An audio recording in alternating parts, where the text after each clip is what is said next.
So the chapter, it opens up by highlighting the contrasting characters.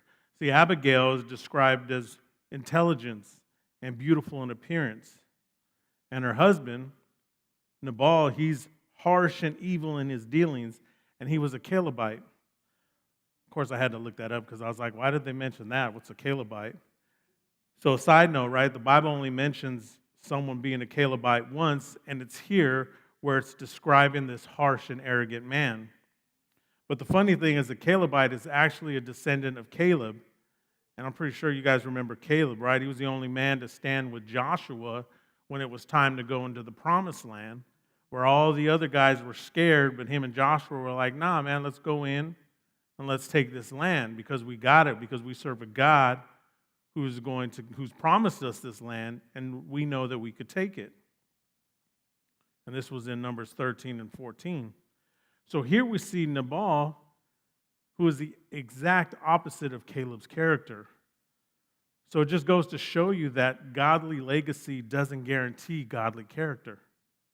Instead, Nabal, whose name literally means fool, lived up to that name. Nabal, he had the family line, right? He had the wealth. It talked about the thousands, goats and shears or sheep and all that stuff. But he didn't have the heart, right? He didn't have Caleb's heart. So then when David, right, the future king, anointed by God, but at this moment he's burning over rage from what Nabal said, right? Nabal's trying to say, who's this guy? Who's this son of Jesse? Now, Jesse was never mentioned, so we automatically know that Nabal knew who David was. He was just being a jerk about it, right? Because David isn't king yet. He's just this guy who's, going around trying to hide from Saul. And again, that's the funny thing, though, right? Because David is so mad by this guy's insult. But just in the previous chapter, David spared Saul's life, right? He was hiding in a cave, and Saul went in to use the restroom.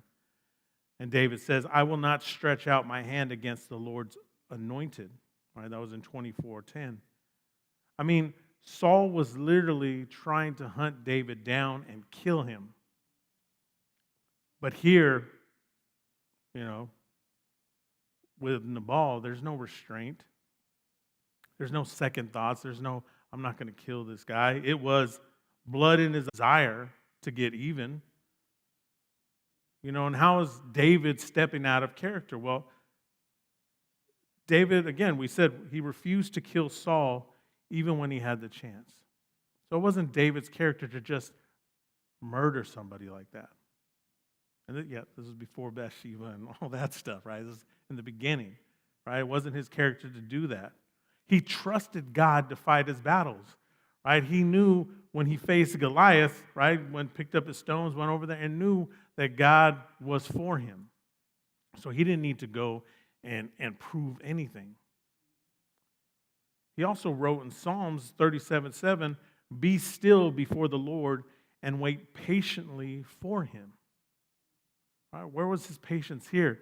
Get your swords, guys. We're going to go wipe out these people, over words. Here, David was about to step out of character by acting in anger and personal revenge. Something that was beneath the man after God's own heart.